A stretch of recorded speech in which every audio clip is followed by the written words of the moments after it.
Sis, I'm trying to start a business. What do I need to do? Help. I get texts, DMs, phone calls like this all the time. I know a lot of you, if not most of you, are in that same position. You want to start a service business or maybe even a product business, but you aren't exactly sure where to start. It's hard to figure out where to focus your energy first. So I'm doing two things to help you out. Okay, number one is I created a downloadable guide that will lead you step by step through the process of starting that business. You can download it, save it, print it out. It's basically going to guide you through what order you should take your steps to get your business off the ground. The second thing is this video. I'm basically taking that guide that I created for you and I'm walking through it step by step in this video. Go ahead to the description box and click on the first link you see. That is going to take you to the guide. You enter your email address and then the guide will come straight to your inbox for you to download. Then come back to the video and finish listening because it's going to take you step by step through that guide. I love to know which of these areas you need the most help and guidance with so that I can create more videos about those specific areas. So leave me a comment and let me know, okay? Let's get started. By the way, I'm Multi-Passionate Meg. I'm a public health pharmacist, copywriter, entrepreneur, podcaster. I help multi-passionate millennials find focus so that they can finally start profitable businesses. If that sounds like you, go ahead and click that subscribe button, hit the notification bell so that you know when I'm back in these YouTube streets. There are 4, let's call them levels. There's bare bones, moving on up, level up, upgrade you. These are the 4 levels that are going to take you through the entire process of getting this business up and running. So we're gonna start with the bare bones. This is the absolute minimum. Like, if you have what is in this section, you have what you need to technically be operating as a business. The 2 things that you are going to see in this section are you need to have a product or a service to offer, and you need to have a method of accepting payment for that product or service. As long as you have those 2 things, girl, you in business. If you are not yet clear about what type of product or service you want to offer, you should check out my video on how to choose a business idea because that will help get the ideas going and help you narrow down what type of offer you want to make, what's going to be best suited to you. As far as how to accept payment, there are a variety of options. There's like the least technical, which is just to take cash or accept checks. And then there are more advanced options. You have PayPal, Cash App, that kind of thing, which are like in the middle. I like to use a software called Stripe. It is a little bit more professional in my opinion than like asking somebody to PayPal or Venmo or what's that thing called? Zelle. Stripe is a little bit more professional, and also you can integrate it or link it to a lot of other applications, and you can allow the person paying you to use various methods of payment. So that's my personal recommendation, but there are a lot of ways that you can accept payment. Now, I said that these are the only 2 things you need to be in business, and that's true. But if you have been keeping up with the Business Basics series on this channel or on the podcast, The Lazy Millennial Lounge, then you have heard some of my guests talk about the importance of keeping your business books in order, especially for tax reasons. So that's why there is a 3rd step in the bare bones level. That 3rd step is accounting software. This is software that will help you keep track of the money that's going out of and the money that's coming into your business. Even if you have not made 1 red penny from your business, if you have already started making business expenses, if you have paid for a website or bought a shirt or bought a book to learn about something, if you have made any business expenses, that means you need to start accounting, even if you don't have the income yet. And that accounting software is going to make it much easier. It's going to automate your process of doing that. So I do highly recommend having an accounting software from the very beginning. And there are some examples of different accounting software options in that PDF guide. All right, if you have everything in the bare bones level down, then you are ready to move it on up. All of the tools I mentioned in this level are highly recommended. They are not absolutely essential for your business, as in you can operate your business without them, but I highly, highly, highly, highly recommend having everything that is in this level. Let's start with the most important aspect. You have to keep your personal money, the money that you live your life with, and your business money separate. I cannot emphasize this enough. Two of the experts that I've had in the Business Basics series have already talked about this extensively. So even if you don't listen to me, please listen to them because they are professionals. Listen to them, listen to the Small Business Association, and separate your funds, sis. Okay, in order to do this, you're going to need a business bank account. The thing with that business bank account is you're going to have a certain type of documentation in order to open that bank account. Now, if you are operating as a sole proprietor, meaning an individual person, if I am operating as Megan, all I need to open that business bank account is my social security number. But if I am operating as an LLC, I'm going to need an employee identification number. And the only way that you can get that EIN for short is to register your business with your Secretary of State's office. So before you can get a business bank account, you need to have a business name and you need to have a business registration. To register your business, all you need to do is go to the Secretary of State's website for your individual state. You can also just Google register a business and insert the name of your state and it'll come up. Just keep in mind that in order to actually register your business, you're going to have to tell them what your business name is. And that, I didn't think about that before I tried to register my business. And so it took me 10 days to actually complete the registration because I was mulling over what the name was going to be. So have that in mind before you are ready to start the registration process. Now, I know some of y'all are like, I don't know what a sole proprietor or an LLC or any of that stuff is. I don't know how to choose which one I need to be. I got you. Don't even worry about it. There is an episode of the Business Basics series that is going to be released Tuesday. If you're listening to this in real time, 2 days from now, that episode is going to be available. And my guests, who are legal specialists, they are attorneys, they are going to guide you through what all of that means, what these business structures are, and how to know which one you might need to select for your individual business. So make sure you are subscribed to the channel. Go do that now. Now? Yeah, go ahead, subscribe now. Don't worry, I'll wait. Got it? You got it? We good? In addition to your bank account, your registration, your business name, there are two other things I recommend. One of these things applies regardless of what type of business you are about to be operating. That is your email marketing service provider. The reason I recommend this is because an email marketing service provider is going to help you collect emails. You need to be able to collect the email addresses of people who are interested in your product or service, or people who have actually purchased your product or service.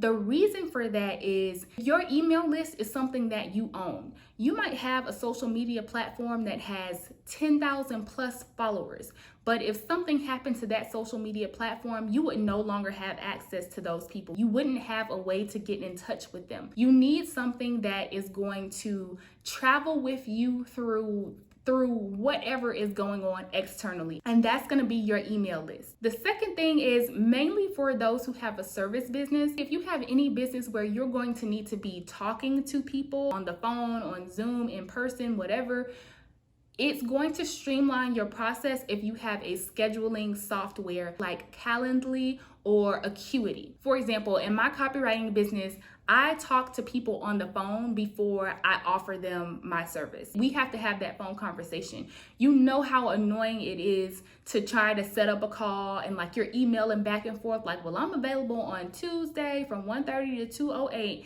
and then from Thursday I'm also available, but then just populate your availability in this scheduling software, send them the link, and then they can select a slot of time that works for both of you. So I highly recommend having a scheduling software if you are going to need to be talking to people. Or do we need to take a break?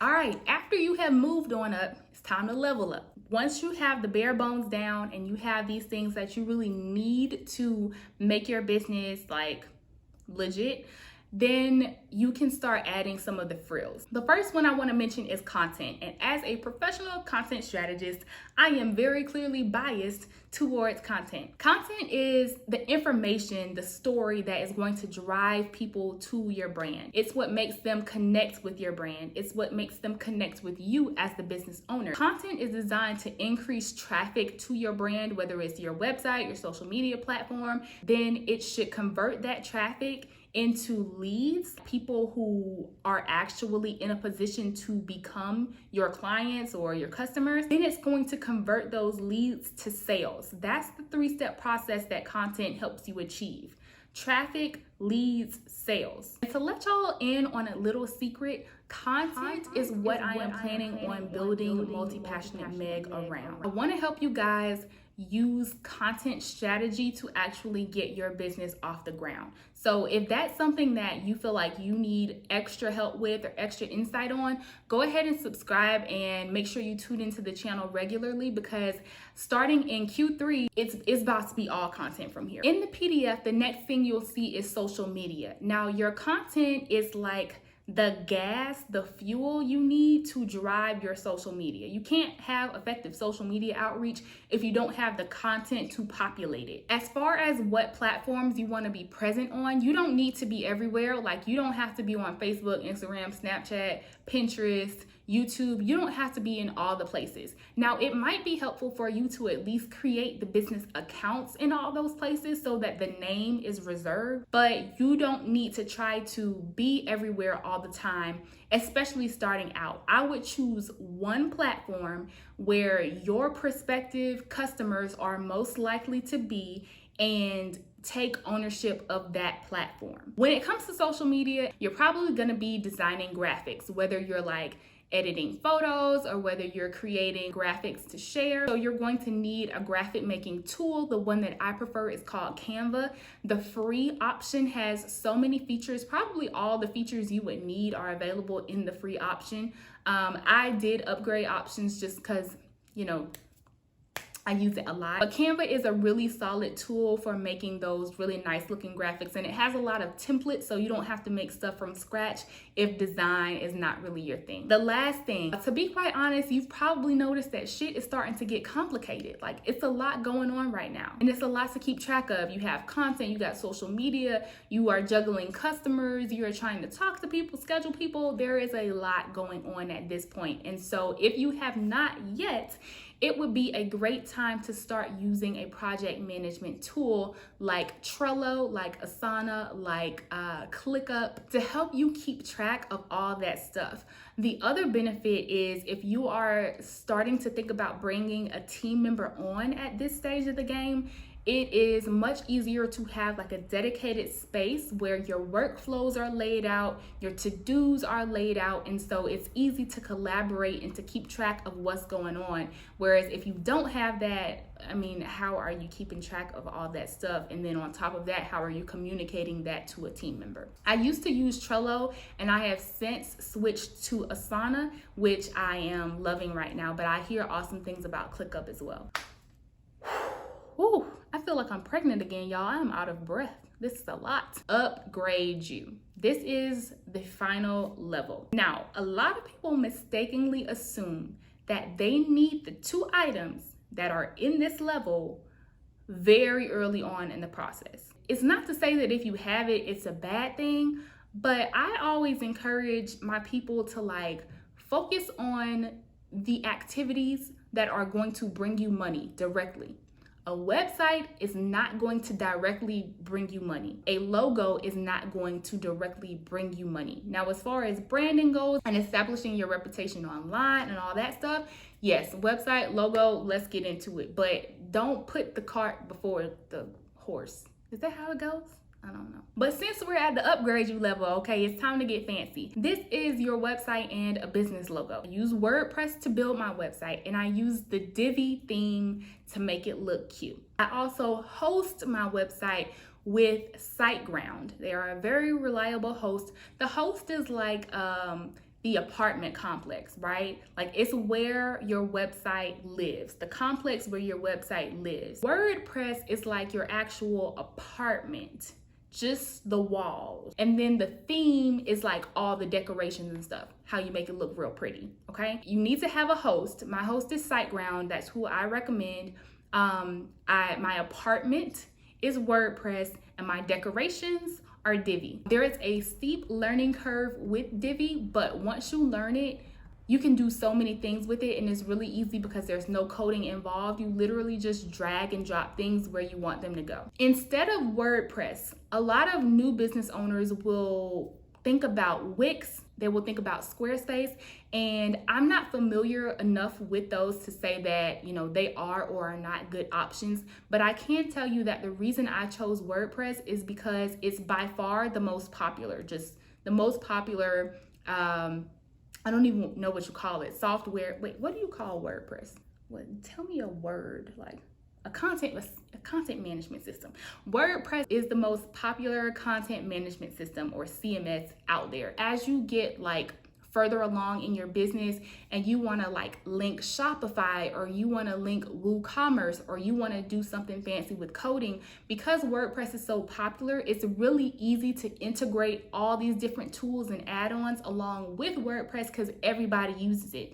So that's why I chose WordPress, on top of it being just, you know, the most reliable CMS out there. I don't know about Wix and Squarespace and stuff. Like, you can try that stuff out, but you know, don't tell them Megan sent you, because I don't know nothing about that. As far as the logo goes, you have two options. You can do it yourself, or you can hire somebody to do it. In terms of DIY, going back to Canva has hella logo templates that actually look really nice, and you can customize to your liking. I use the Canva logo template to make my logo for Stock Rose Creative, and you know, I think it looks pretty nice. I don't know what you think about it, let me know, but I think it looks pretty nice, and it was really easy to make. Like, I did it in a couple of minutes. You can also hire someone to do it, so you could go to a website like Fiverr or Upwork, or you know, if you have someone in your network who does logo design, graphic design, something, you can also get them to knock that out for you. Ooh, sis, that was a lot. That was a lot. Again, if you have not downloaded the PDF yet, go ahead and do that, because you want to keep that with you so that you don't have to listen to this video over again when you have questions about what you need to do or what software to use. I also included some bonus resources in there. So like, if you look at my Lazy Millennial logo in brand colors, or my Stock Rose Creative brand colors, like, you know, they work well together. And I'm not a designer, but there is a website that will help you find all those colors and put those brand colors together for you with the click of a button. I also included resources for stock photos, where you can find lots of stock photos, especially stock photos that have black people and black hands, black body parts. Those are in there. There's a lot of bonus resources that are not covered in this video that are in the PDF. So if you haven't gotten it yet, go ahead and get it. If you enjoyed watching this video as much as I enjoyed creating it for you, I would love for you to give it a big like. I would also love to keep you around. Like, I like seeing you here. I want you to come back. So, you know, subscribe to the channel, hit the notification bell so that you know when I'm back in these YouTube streets. And I think that there are probably a lot of people that you know personally who can benefit from this information. So screenshot this video and tag me on Instagram. I'm at Lazy Millennial Podcast or at Multi-Passionate Meg. And let me know what level you're on right now. Are you bare bones? Are you moving on up? Are you level up, or are you upgrade you? You can also let me know in the comments, because I love chatting with y'all down there as well. I'll see you next Sunday. Oh, no, I actually forgot. I will see you on Tuesday when we are back here with Christine and Reba from 28 Media, who are going to be talking to us about LLCs and business structures and all that stuff. All right. Thanks for watching. See y'all later.